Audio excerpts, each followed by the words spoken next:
हो राम।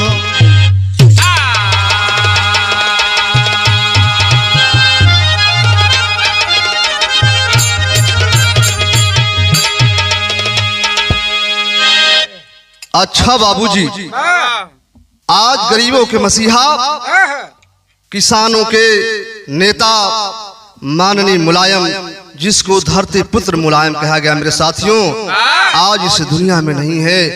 आज हम लोग से अलविदा हो चुके मेरे साथियों। आज उनके ही भावभीनी श्रद्धांजलि आप लोग के बीच में यह गीत भेज रहा हूं साथियों। यह गीत जरूर पसंद आएगी। 4 लाइन कवि जी भूमिका के अंदर संकेत लिखलन कैसे मास्टर।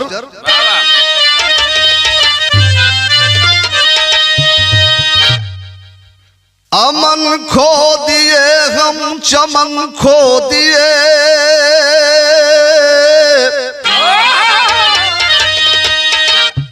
दूरदर्शी दिशा का दर्पण खो दिए, रबी से रोशन हिमालय शिखर सा,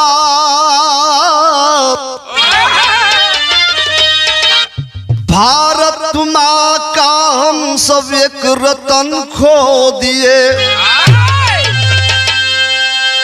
निशायास मायाज रोका यहाँ,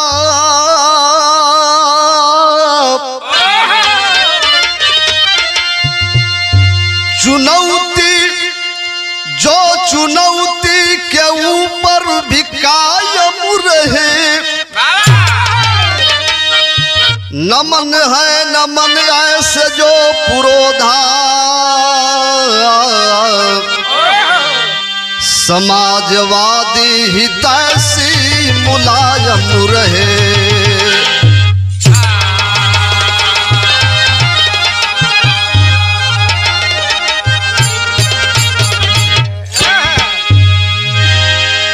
अरे भैया, इस हिंदुस्तान के धरती पर पूर्व रक्षा मंत्री माननीय मुलायम सिंह ऐसे रत्न को हम लोगों ने खो दिया है, जो इस हिंदुस्तान के लिए ये बाबू एक नसीहत थे। इस समाज को एक दिशा देने वाले इस व्यक्ति को हम लोगों ने खो दिया बाबूजी। यही जो कवि जी गजल का संकेत लिखलन मास्टर।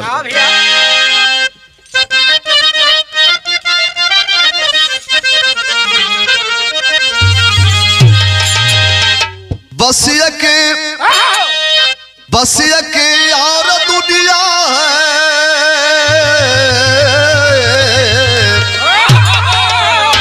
अरे बस की और दुनिया है इसी संसार के नीचे,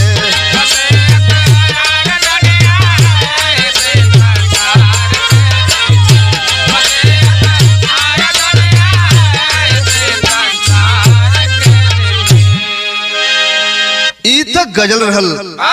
लेकिन हाई देखा बिरहा के अंदर कवि की कलम एक बार ये बाबू उठती जरूर है, लेकिन आंख में आंसू आ जाता है।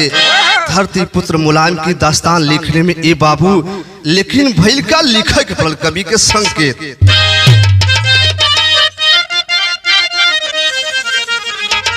अरे गमों से खो गई धरती, सभी का दिल रुलाए है,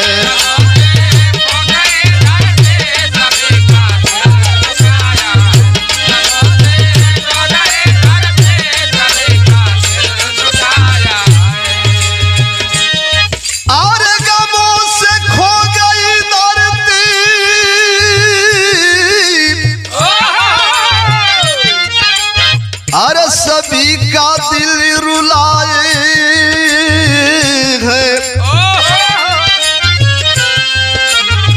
ना भूले जमाना ये जमाना को रुलाए हैं, को रुलाए हैं।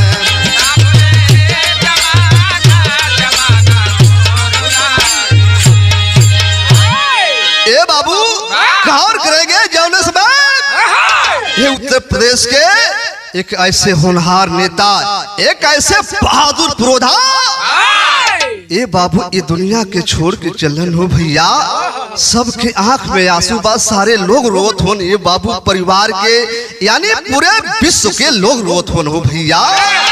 लेकिन भैल का यही जैसे हमारे बिरहा की स्टोरी का शुरुआत हो गई।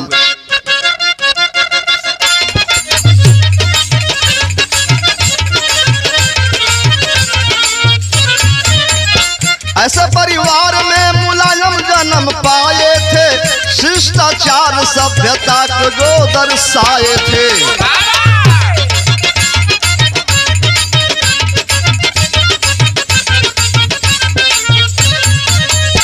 पिता सुधीर सिंह, मुरली माता का नाम रहा, इटावा सैफी जिनका जहां गाँव रहा।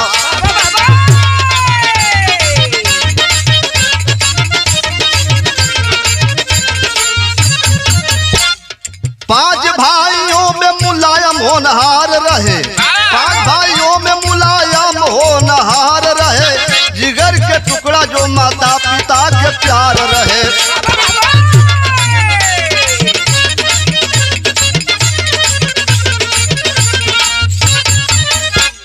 शिक्षा के बाद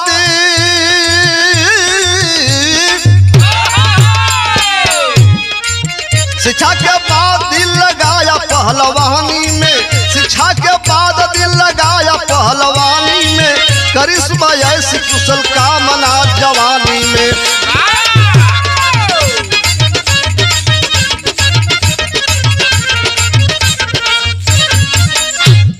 भैया हो बाबू हो, बात को समझ ले।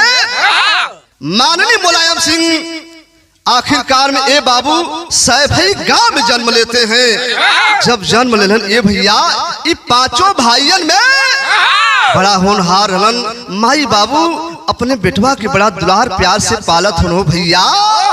ए बाबू देखे धीरे धीरे समय बीते लगल, पढ़ाई लिखाई करत हवन, इनका मन लगल पहलवानी में, पहलवानी में लगल। ए भैया पहलवानी करत हवन, पहलवानी में ए बाबू जे भी एरिया इलाके के प्रदेश स्तर तक ए भैया देश स्तर तक ये बाबू पहलवानी में केहू उनसे जोड़ ना दे। आखिरकार में मुलायम सिंह धीरे देखे कुछ ऐसे लोगों से मुलाकात होती है जो कि राजनीति की तरफ चल जाते हैं। मेरे साथियों, यही जैसे पहलवानी के छोड़कर राजनीति की तरफ गइलन तो भैल का मास्टर यही जे तर्ज लिखे के पड़ल।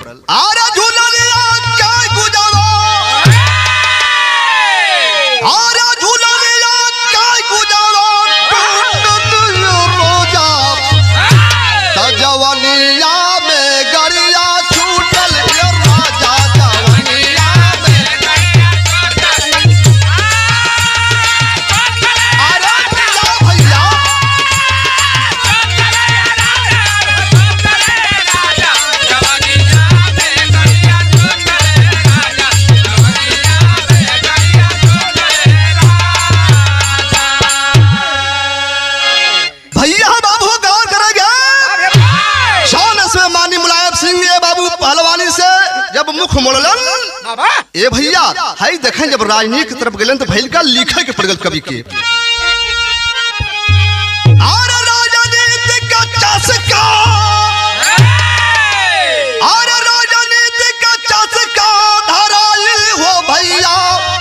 नंगोटा खूटी पर टंगाई हो भैया नंगोटा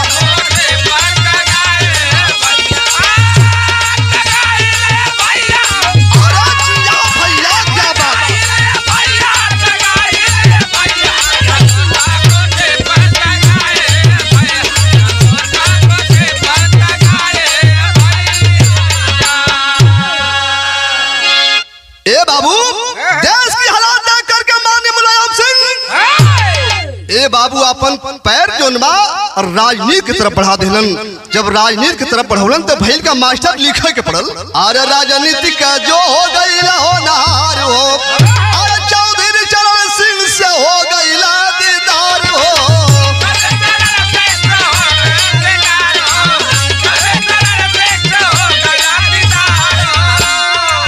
ए भैया उसी समय माननीय चौधरी चरण सिंह से मुलाकात होती है। जब मुलाकात भइले भैया देखा नेतागिरी आगे बढ़े लगल हो बाबू। जब नेतागिरी आगे बढ़े लगल तो भइल का अरे नेता का नेता रंग लाई हो भैया नंगोटा खूटी पर टंगाई हो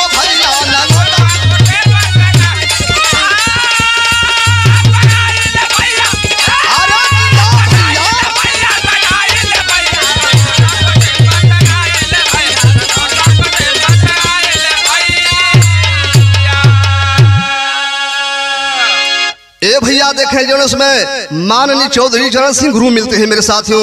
राजनीति में कदम आगे बढ़े लगल, जब आगे बढ़े लगल तो भैल का मास्टर बिरहा के तर्ज लिखे के पड़ल। उनकी खड़हुआ जोगिया रूना झुन बजावल रे रूना झुन बजावल हो रूमता झुमत जोगिया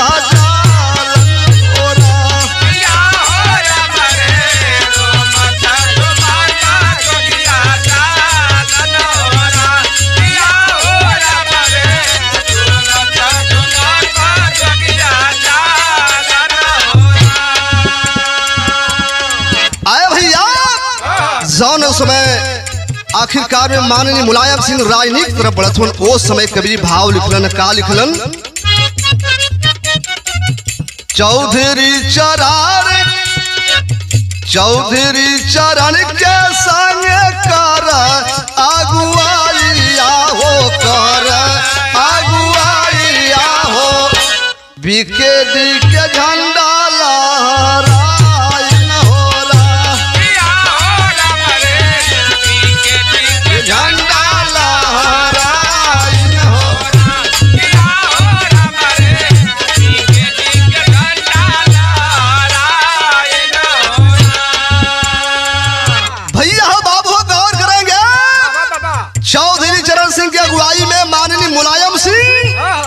बीकेडी का झंडा थाम करके बाबूजी अपना लड़ाई जारी कर दिया। जब जारी कैलन तब भइल का जसवंत नागर से चुनाव लारी गाइल चुनाव लारी गाइल हो विजयी पताका फहराइल हो राया हो राम रे विजयी पताका फहराइल हो राम रे विजयी पताका फहराइल हो। ए बाबू बीकेडी की झंडा लेकर के माननीय मुलायम सिंह ए बाबू जसवंत नगर से विधानसभा का चुनाव लड़ते हैं। ए भैया चुनाव तो लड़ते हैं, चुनाव जीत भी जाते हैं मेरे साथियों। जब चुनाव जीतलन तो भइल का 1989 में सीएम पानी गाइल हो सीएम पानी गाइल हो यूपी में सपना लहराइन हो रहा।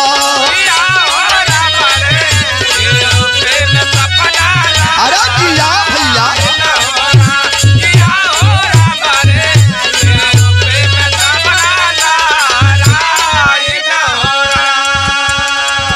ए बाबू 1989 में माननीय मुलायम सिंह को धरती पुत्र मुलायम के नाम से नवाजा गया। ए बाबू उत्तर प्रदेश में 1989 में मुख्यमंत्री की कुर्सी को संभालते हैं बाबूजी। जब कुर्सी संभालन तब भइल का लिखे के पड़ल धीरे धीरे बीत गइल 5 साल के दिनावा रे 5 साल के दिनावा हो राजनीति के देखा नीति भाई न हो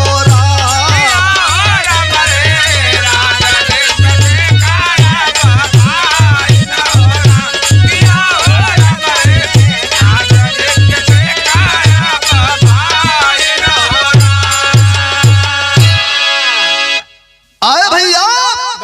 धीरे धीरे 5 साल का समय बीत गया मेरे साथियों। जब 5 साल का समय बीतल ये बाबू कुशल नेतृत्व करते हैं उत्तर प्रदेश का मेरे साथियों। जब कैलन तो भइल का मास्टर यही जैसे तर्ज लिखे के पड़ल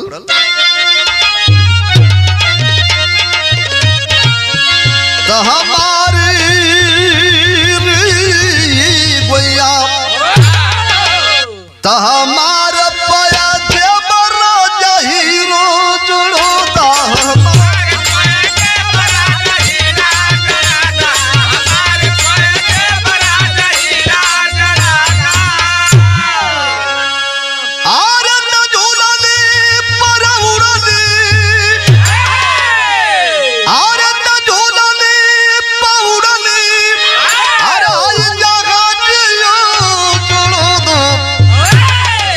हमारे पैजे बरा जाई रो जुड़ो दो। ई तो स्वर्गीय उस्ताद रामदेव जी गावे, लेकिन हाई देखे ये भैया जौने समय हाई सीएम बनल हो, नेतृत्व करते हुए उत्तर प्रदेश का वो समय का हालात भइल का। अरे बढ़ल बतिया बतिया ऊपर हो भैया, बढ़ल बतिया बतिया ऊपर भैया, बढ़ल बतिया बतिया ऊपर हो भैया। और राजनीति राजनीति के ऊपर, और राजनीति राजनीति ऊपर हो भैया, तो बढ़ल बतिया बतिया ऊपर हो भैया, बढ़ल बतिया बतिया ऊपर हो भैया। अरे जिया भैया क्या बात है, ऊपर हो भैया, ऊपर हो भैया, बढ़ल बतिया बतिया, अरे जिया भैया, बढ़ल बतिया बतिया ऊपर हो भैया। माननीय मुलायम सिंह को चुनौती मिलती गई मेरे साथियों, लेकिन अपने चुनौती के स्वीकार कर लेने भैया, बात आगे बढ़त बा। लेकिन भइल का ये भैया, पार्टी में कुछ जान बन हो गई, 1992 में पार्टी बनवल।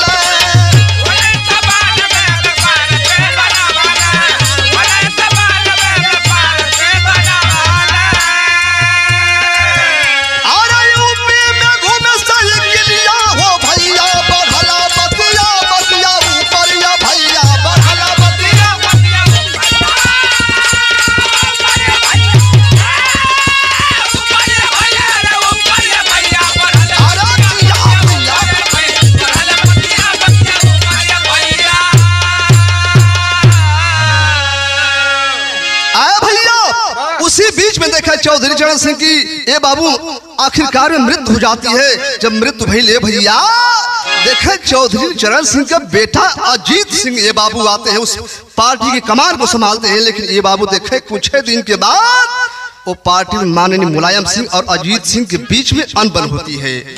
ए बाबू जब अनबन भई तो माननीय मुलायम सिंह ए बाबू समाजवादी पार्टी की 1992 में नींव डालते हैं मेरे साथियों। जब नींव डलन तो भैल का मास्टर लिखे के पड़ गई, यही जब बिरहा शैली से, अरे मुलायम की कसौटी जो रही, हर दिन के आगे कोई कर न सका चुनौती, गोरिया दिन भर कई की कटिया, गोरिया दिन भर कई के कटिया, लहला सजिया का सिलावटिया, रतिया पीसे मसलो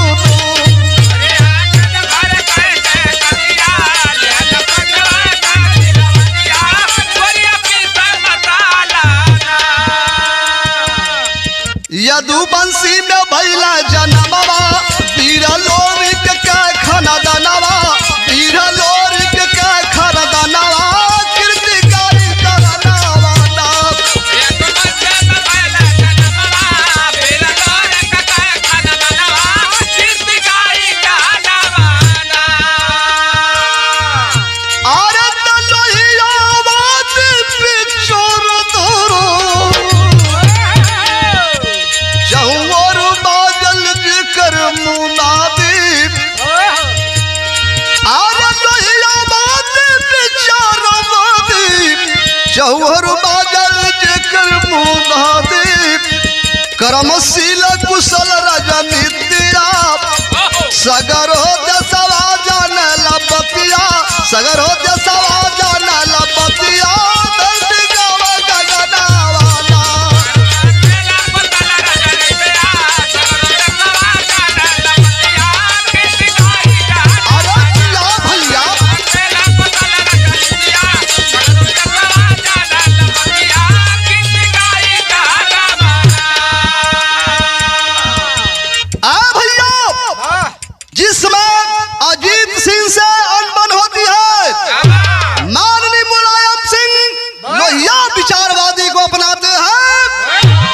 बाबू लोहिया विचारधारा की अपना के माननीय मुलायम सिंह ये बाबू समाज में चले का काम कैलन।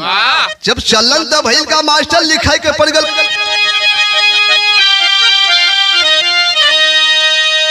राजनीति में हार न कबहू खाई जंगी जोधा हो, आप विजय पताका जंग में जो लहराई जंगी जोधा हो।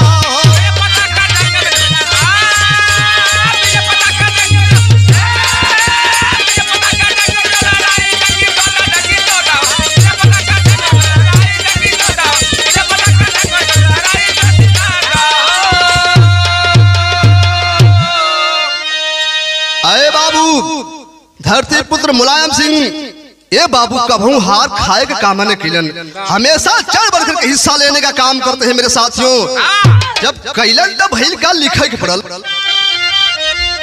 अरे सांसद मुख्यमंत्री यूपी के बनी आए हो, रक्षा मंत्री बनी के जो प्रहरी कहाय हो। अरे कैसे कर जाते सही भुलाई जंगी जोधा हो, भारत माता बंदरे मातरम गाई जंगी जोधा हो। आए भैया आखिरकार में ये दुनिया के छोड़ के जो सुमन गैलन हो बाबू, आखिरकार में हिंदुस्तान ही पूरे इंडिया के लोग ये बाबू शोक में हुन। आखिरकार में एक हम लोग ऐसे बहादुर शेर को खो दिया ये बाबू, लेकिन भइल का मास्टर लिखे के पड़गल आला से। राजनीति में बीती गईली सागरो जीवनिया बाबू, देश के इतिहासी जो की रहल पतवार। राजनीतिकार आई कायले बुढ़ैया बाबू,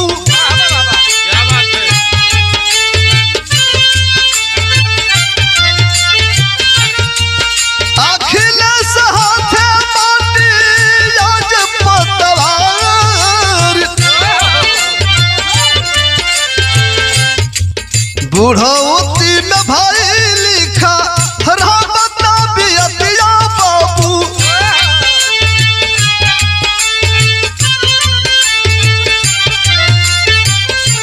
घूमी घूमी चारों वरिया हो जाऊं उपचार। ए बाबू राजनीति में ही पूरी उम्र बीत जाती है मेरे साथियों, धीरे धीरे बुढ़ौती आई लो भैया।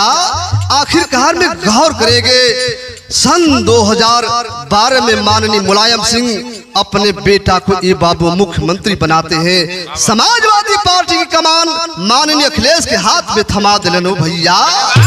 लेकिन देखा ये बाबू हालात समय धीरे धीरे कमजोर होत बा, बुढ़ौती का शरीर बा। ये भैया देखे चारों तरफ ले जाके हॉस्पिटल में दवाई करावत हो, लेकिन दवाई काम नहीं करत बा वो बाबू। लेकिन भइल का, लेकिन कवनो काम नहीं करले दवाइया बाबू।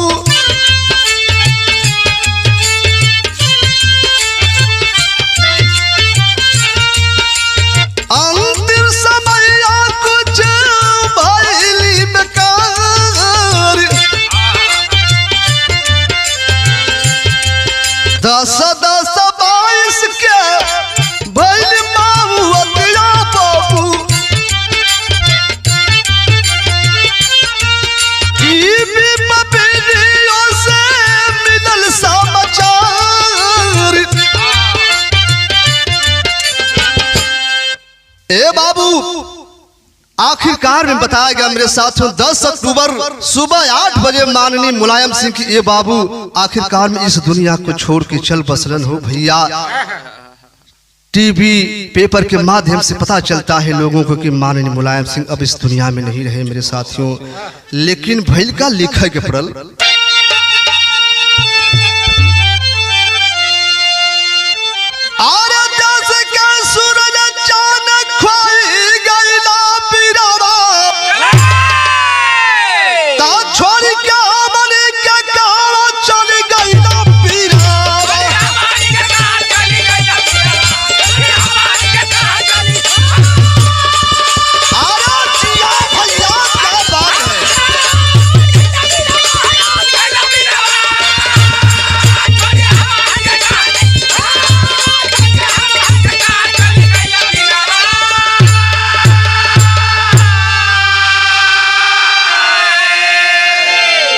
ए बाबू जो समय इस दुनिया के छोड़ के जो समय आखिरकार में इस धरती से चले गए मेरे साथ में, पूरे यूपी नहीं, पूरे देश नहीं, पूरे भारत शोक में है बाबूजी।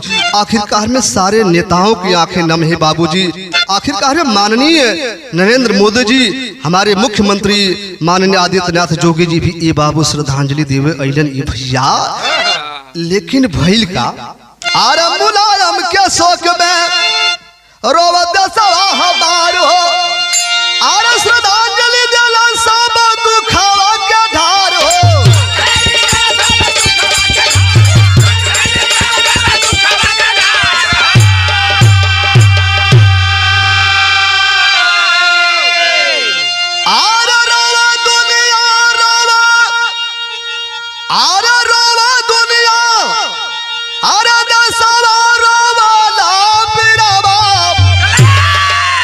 छोड़ी क्या मनी क्या कहा चल गई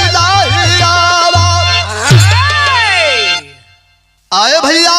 आखिरकार में हमारे देश के तमाम नेताओं पहुंच करके ये बाबू श्रद्धांजलि देने का काम करते हैं। लेकिन भइल का दान हो मुलायम तुहार कीर्ति गवाई, आरे देशवा तोहर नाम जिंदगी भर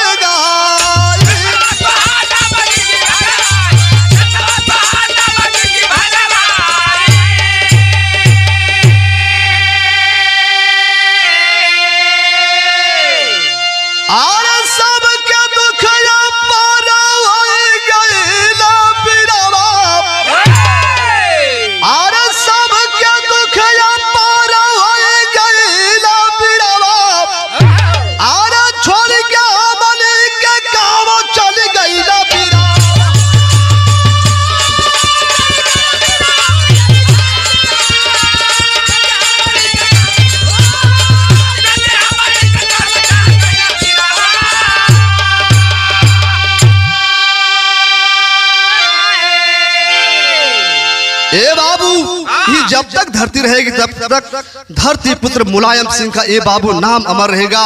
ये दुनिया गाती रहेगी मेरे साथियों उनकी कीर्तियों को। लेकिन हुआ क्या, यही मेरे गाने का अंतिम प्रमाण रहा मेरे साथियों।